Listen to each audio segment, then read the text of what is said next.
Just kind of showing them at the beginning. So, I'm just going to start recording my audio. As my introduction already went through, I am Patrick Crossman, and today I'm going to talk about motion capture. I'm also going to talk a bit about motivation. The two aren't really related, but I'm going to draw a bridge between them, and hopefully you'll see the connection. So, basically I'm going to start off doing the intro, which is what's happening as of right now, and then I'm going to talk about resilience and passion, inspiration. Then I'll talk about me, a little bit about my education, what I've done, what I like to do, and then I'll actually get into it, and I'll talk about what motion capture is, principles of 3D tracking, and then I'll talk about Motion Builder and its piece of software, and then I'll actually give a demo in Motion Builder. So, let's get into it. First of all, I want to ask you guys, why are you here? Anyway, just raise a hand, anybody who wants to say like a reason, you know. Okay, you. I wanted to animate my own series. Okay, that's good. Yes, that's about something in your imagination. How about you? I was bored. Yeah, that makes sense. See, like, what I find so interesting is that, like, you guys are here in 3D animation, not in game design and not in Rubik's Cube Revolution or whatever. And, you know, something caught your eye about it. So, you know, maybe your mom said, hey, do you want to be on this course or this course? And then you picked this one. And so for a moment, your interest was sparked. So that's cool, because that interest and curiosity will take you places. Now, what are you passionate about? Anybody like an artist? Does anybody paint, draw, cook? Oh, okay. Yeah, I don't know. Like, I mean, if you're actually passionate about something, even if maybe it's playing hockey or something like that, it doesn't really feel like you're being told to do it. You just want to do it. So anyway, I'm going to start off and I'm going to talk about one of my favorite words. It's called resilience, and I just love the definition of it. It's the ability to return to original form. I think my favorite one is the physics definition, the amount of potential energy something has, well, when it's stretched anyway. So, show of hands, who has crashed Blender this week? Yeah, okay, that is 95% of people. You guys are pushing software to the limit, and that is good. But sometimes it's frustrating, and you lose work or whatever, and that's kind of obviously a big pain. So you got to be able to just pick yourself back up and keep moving with it. That's the easiest example of it.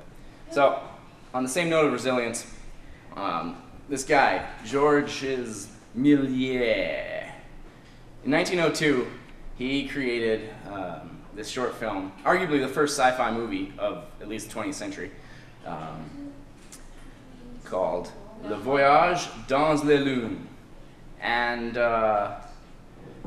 what's really cool about this movie in particular is that he was one of the first people to go through and actually, so like the negatives on film, it's like frame by frame, he'd actually go through on those and he'd draw on top of each single frame, which is how he got this that really cool effect there. It was actually like a guy's face, and then he drew this sort of moon thing on it. So he's also probably one of the first people known as compositors, which is pretty cool. But the coolest thing I think about this guy, George's, old Georgie boy, is the fact that he made over 100 short films before making this one. And up until that point, no one knew who he was. So, like, I don't know how long it took, 110 years ago to produce a short film, but I imagine that today, it's a little easier. So, this guy wanted to accomplish something. He had thoughts, he had stuff in his brain. He wanted to get it out there to the public. And here I am, 110 years later, talking about him because he had resilience. Anyway. So, Right. Talking about that guy, he probably spent thousands of hours working on his short films. So this guy over here, Malcolm Gladwell, he writes, he's a writer, he's an author, he does a lot of speaking, and he talks a lot about the 1,000-hour rule, which is the number of hours you have to spend engaged in deliberate practice to become a master of a skill. So, you know, you guys started here at hour maybe 0 for 3D animation. But, you know, you've been here 7 hours a day or 6 hours a day all week. This is day 4. By the end of the week, you'll have 35 hours in. You know, maybe 20 of those were actually deliberate practice, where you were going out of your way and trying something you're not comfortable with and just learning a new thing. So there's a big difference between just going through the motions of something you already know and actually deliberately practicing and learning something. So, I mean, in Blender, there's a compositor in there, there's video editing in Blender. You can create particle simulations and hair and dynamics and character rigs. Like, there's I don't know, I probably wouldn't want to count them, but there's thousands of things, like individual things you could just learn. And if you went, you know, a day at a time and just said, I'm going to learn one new thing today over the course of a year, well, you could learn a new thing, or at least watch a YouTube tutorial on it in a matter of 15 minutes and then spend another 15 minutes practicing it, and then you'd probably understand it. Well, that's cool. There's a half hour of deliberate practice. So over the course of a year, half an hour, that's about 150 hours, which in the relationship to 10,000 hours, it's not much, but that's just a half hour every day, right? So the biggest thing is that if you are interested, even just interested or curious about something you want to learn, it doesn't feel like someone's making you do it. It doesn't feel like, you know, your teacher's telling you to do homework. It's just you got some free time, you want to learn about particle effects today. And anyway, it's all about the curiosity. So for me, my inspiration, I can track back to 2 individual events. I would say when I was in 5th grade, I got the flu, and my parents went camping without me. But they took me to Blockbuster. I don't know if you guys know what that is. You could rent this magical place. You could be given a movie for like a physical movie. It wasn't on the internet, and you'd have it for like 48 hours, and you'd give it back. So they ran me Monsters Inc. And I remember watching it, and I couldn't put my finger on what was so fascinating about Sully. The whole movie, I just couldn't stop looking at him, and it was just, I was so fascinated. And, you know, about halfway through the second time watching it, I realized that all of the hair on his body was moving and looked real, and that was really cool, and I just remember thinking, how'd they do that? So I opened up the disc, the packaging, and there was a behind-the-scenes feature on disc 2 about how they used that, or how they simulated all 5 million hairs on Sully. Yeah.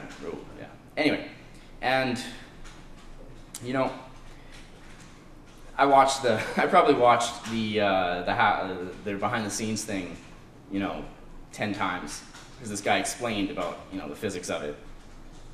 So anyway, fast forward 5 years later, and I'm in grade 9. My math is terrible. And I am sitting in the theater watching Lord of the Rings, The Two Towers.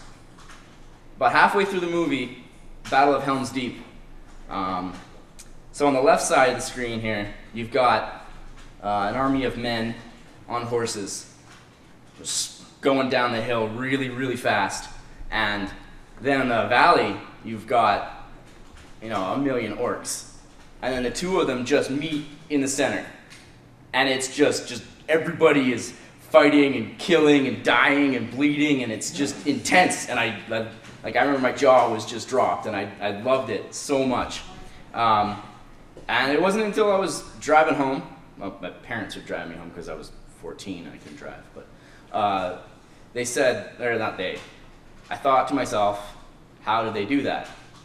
And you know, it turns out that this little plugin to 3D software called Massive allows you to simulate and sort of loop from a random set of motion capture animations. So, you know, if an orc's doing like one of these or like one of those, and then a man does one of these, they just sort of have goals, and then they're drawn towards each other, and they just randomly draw upon one of these 5 animations. And then it's simulated across all millions of the people or things in the battlefield.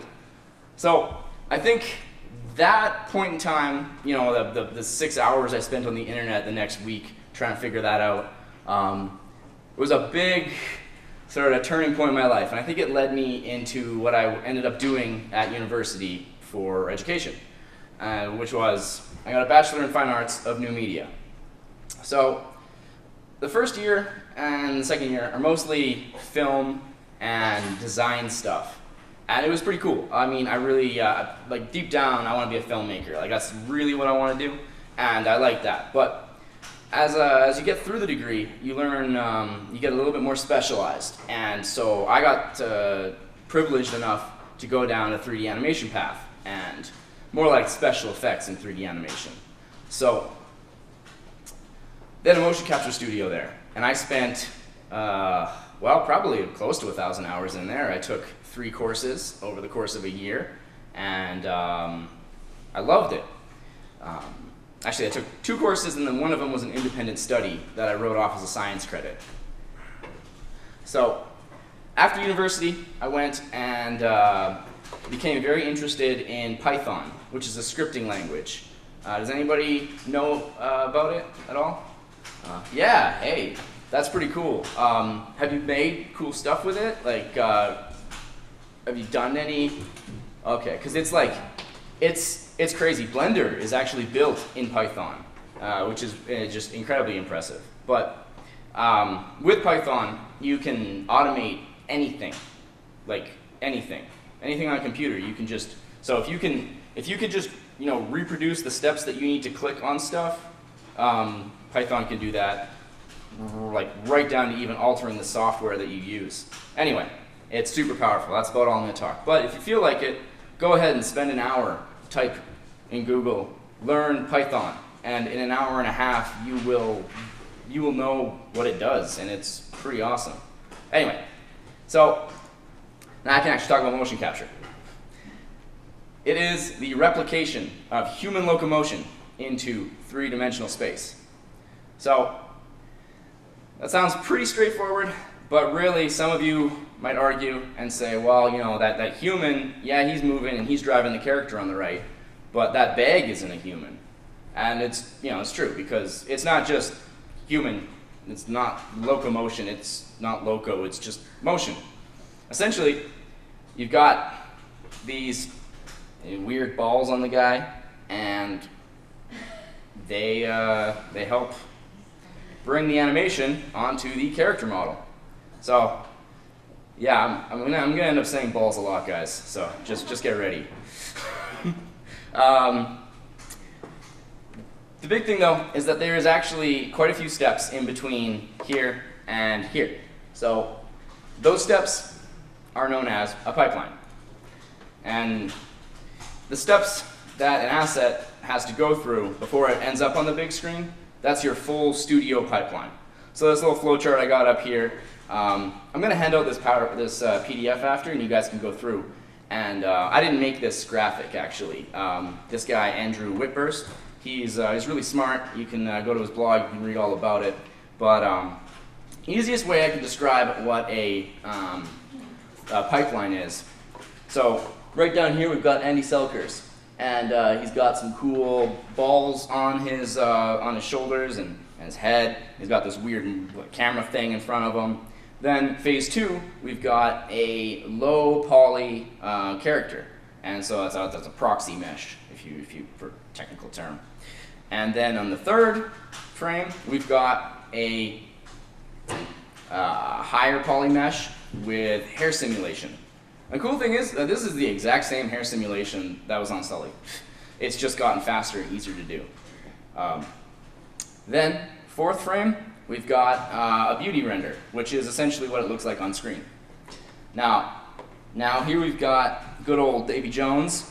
He's got some balls on his face and makeup on his eyes, and then we've got some a high poly mesh with these tentacles that are actually driven by some sort of dynamic joint chain. So if you could just imagine like a joint chain that's a whole bunch of joints that are just affected by gravity, and that's essentially all it takes to drive his little weird tentacle beard, I guess you'd call that. So, and then I have a picture of Steve Buscemi because I think he looks funny. Has anybody seen World War Z? Good. It's a good movie. It's pretty cool. The cool thing, okay, first of all, before I get ahead of myself, the reason why motion capture is used is because it's easy. It really is. Like, in fact, it's so efficient that even a few years ago when they were shooting Avatar, the technology was so advanced that you could, they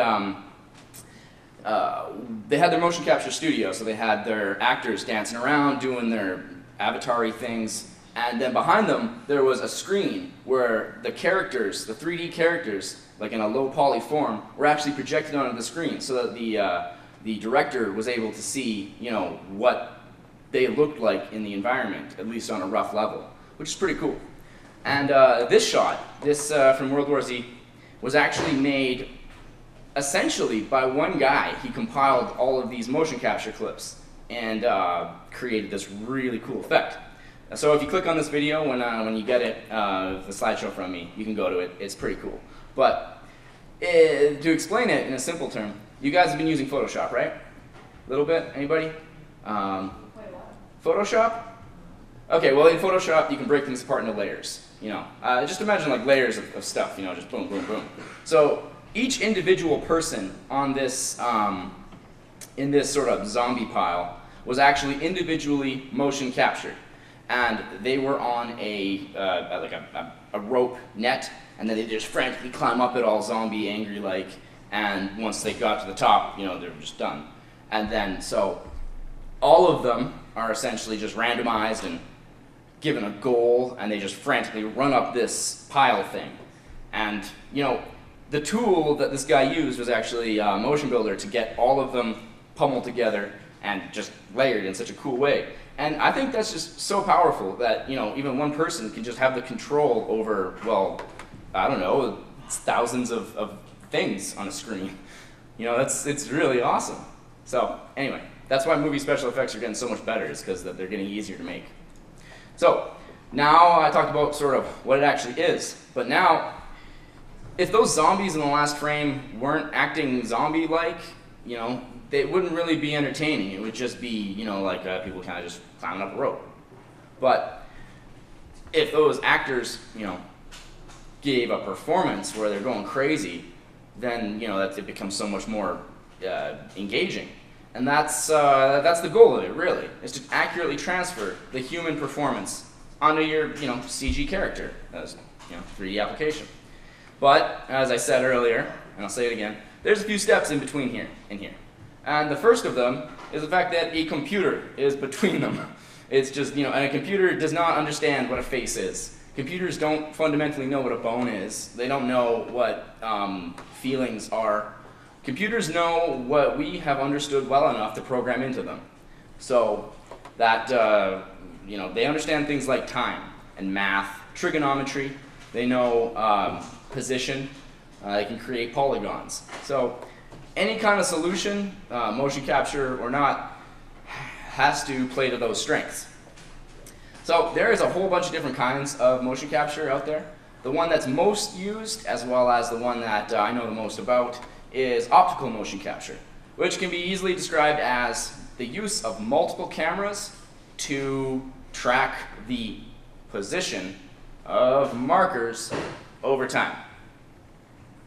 So, easiest way to put this is we've got 1, 2, 3 cameras right there that we can see. Now, if we were to extend this circle, I'll just come over here really quick, and go from 1, 2, 3, 4, 5, 6, 7, 8, 9, 10, 11, 12. We'd have 12 cameras. Good, my stuff's still rolling. So we'd have 12 cameras.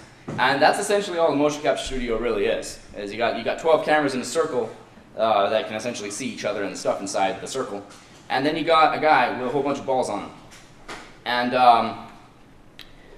you know, on the left here, we've got this guy. He's got a little headband with some balls. He's got 1, 2 balls there, 5 on his feet, and we've got the bag. And essentially, the point of the markers is to help represent anatomy.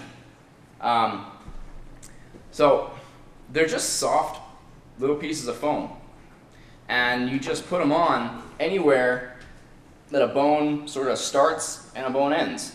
It helps us sort of visualize, you know, where the elbow is and then where the wrist is. And then obviously my wrist can turn, so we need to have 2 points here so that it can be, you can track when the rotation happens. That's pretty much the whole point of them, is just to mark out where our bones are and to help us show the rotation. The other thing too, the major thing about these markers is the fact that they are reflective. So all they do is they just bounce light back. Now, talk about the markers, talk about the camera. The cameras are special. They have 2 very unique things about them that are so much different than the cameras we're used to. So, first of all, they shoot at an incredibly high frame rate. Now, ever since 1920, I think the standard was settled on, that 24 frames a second is the point where a series of images becomes fluid motion. Your eyes cannot decipher when one image stops existing and the next one is there. It's just, you know, like a flip book, right? Right from Steamboat Willie, you know, that first Mickey Mouse thing, all the way up to Lion King and then on, you know, that was the standard, 24 frames a second. And it's enough, it's great. But motion capture, well, Vicon, these cameras capture nearly 700 frames every second. Which is a lot. a very high amount of pictures to be taken, I would say. Now,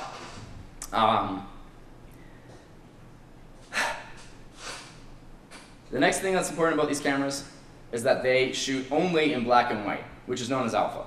So, the reason they shoot in black and white is so that they can black out everything. They can just literally ignore everything except for those markers. Does that kind of make sense? So, for example, let's say we've got a marker, I don't know, just on this guy's head, because that's how big my mouse is in comparison to his head. If we think about it from this angle of this one camera, it would sort of be, so if you put yourself in the perspective of a camera and look directly at that, you know, the marker on top of his head would probably be somewhere, you know, like right about there-ish, like on the sort of top right of the corner. But then, you know, the one that's on the back, it would actually be somewhat near the top left, sort of. And same with this one over here. Essentially, it's all about trigonometry. If you've got 3 cameras that can see a single point in space, an XYZ coordinate can be generated. The same way that if you've got, you know, your box in Blender, you just drag out a box at, you know, 2x, 3y, and 1z, it's like, you know, that's just where it is. And that's literally all the cameras are doing, is just seeing where the markers are from different angles. So that when the footage goes from being in each one of those cameras into the computer, every single frame, the position of each marker is calculated. So if you can imagine that there's 55 markers on a person and 700 frames, you know, 700 pictures being taken, so 700 times every second, a list of 50 coordinates is just getting sent in the computer.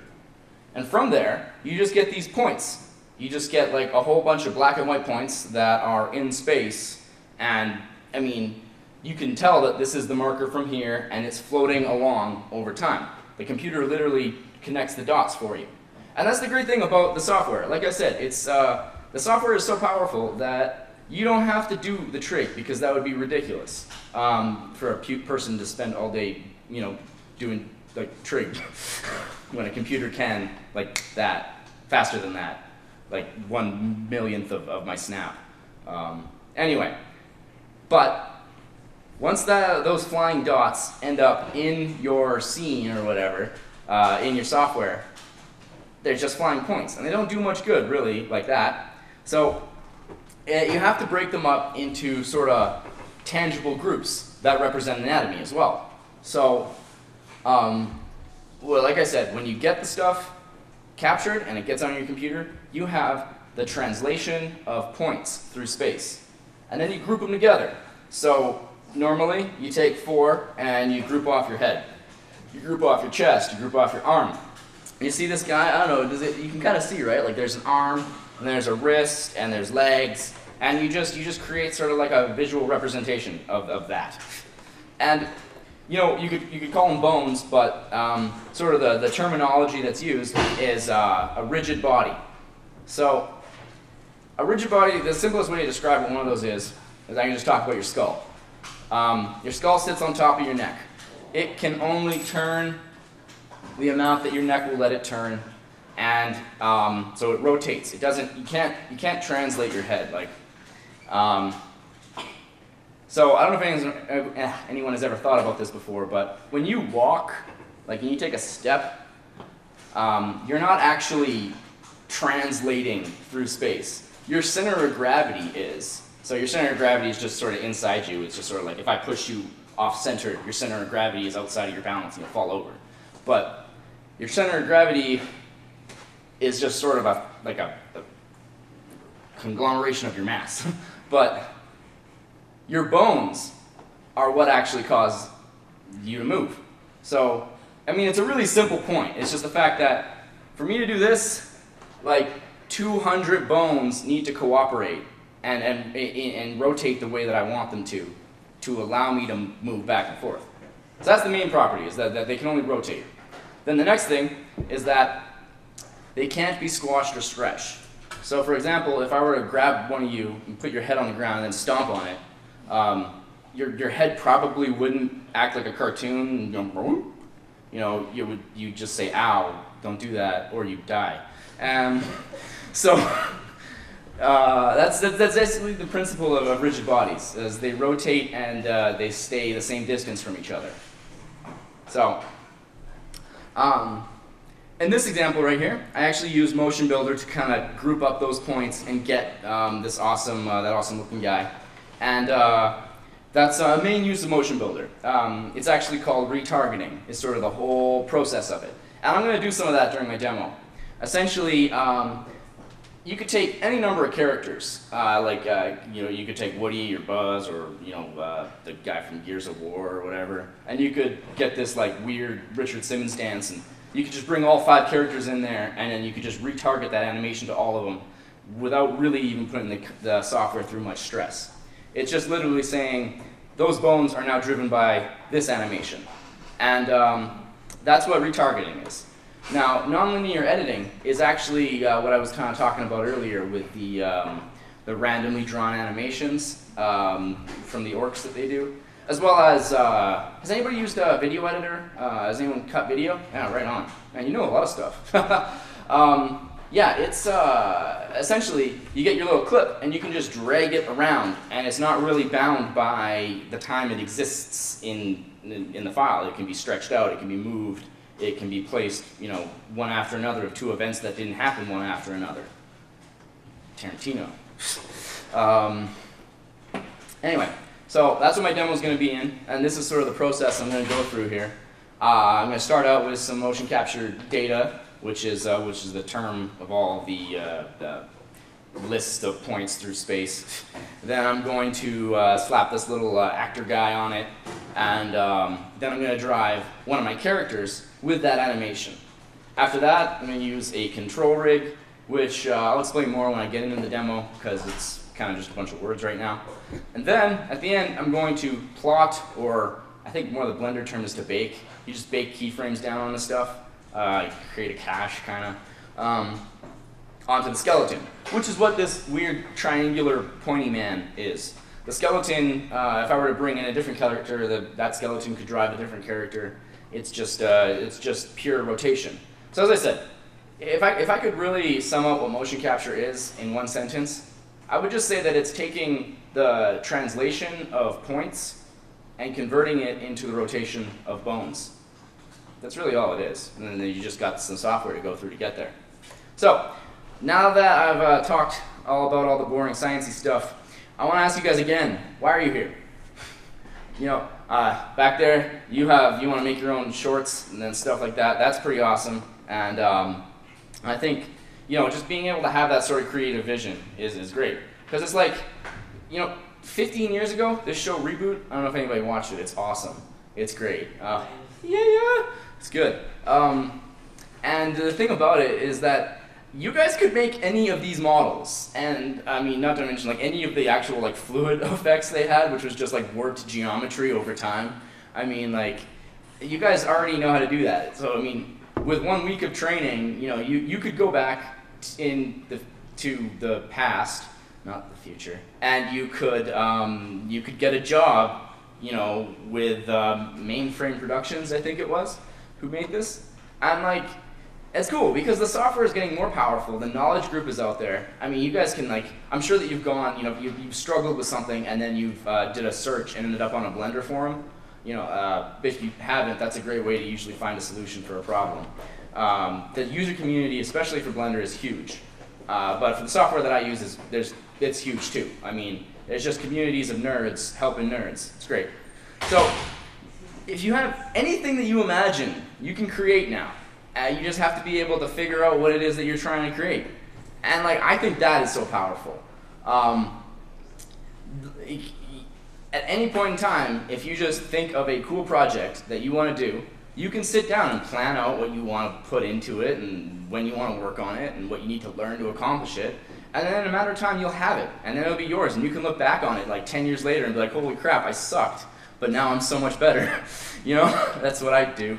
And also, you can create so many things that are not as ridiculous as the things that I have on screen right now. The next question I want to ask is like, you know, when I say Tarantino, what comes to mind? One guy last week said, oh, what do you got to say? Yeah, good. One kid last week, he said it in one word, it was great, or 2 weeks ago. He said blood. Yes, you are correct. But yeah, you know, Spielberg, people will think of this image, and Pixar is just, you know, movies that make me cry, obviously. One of my goals in life, like I've had this tangible goal in my head for a long time now, and I want people around the world to know my name, just relate my name to something awesome. And, you know, it's a very vague goal, but it's definitely, I'll know when it happens. It'll just click, you know. So anyway, that's what I want to ask you guys. What do you want to be known for? What do you want to do? What do you want to create? Okay, now, going in, you're going to be done this course as of tomorrow. And, you know, it's your choice whether or not you want to ever open up Blender again. And you could, most definitely. You could open it up for the rest. You got, what, 2 more weeks of summer? In 2 weeks? Now, if I had 2 weeks with no job, I could create so much cool stuff. I'd probably just make a new demo reel. But anyway, the big thing about this is that there's always going to be something new to learn. And things are always going to change in the software. And, you know, 1 week you'll be like, oh, I just mastered the new Particle FX 1640. Oh, well, 1642's out now, man. Go with the times. It's like you have to, it's just, you know, you have to stay at it. And you're going to have to stay at it if you want to keep doing it. And I think that's great, though. Because eventually you're going to learn how the software behaves. And, you know, you're going to feel it out. And you're going to get your own workflow. And, you know, but you're going to have to keep putting those hours in. And you have to you know, keep going out of your comfort zone or whatever. But, as I have written there, if you're passionate or curious or even just interested, it won't feel like work. It'll just feel like something you want to do. Okay, so that's about it for this part of my talk.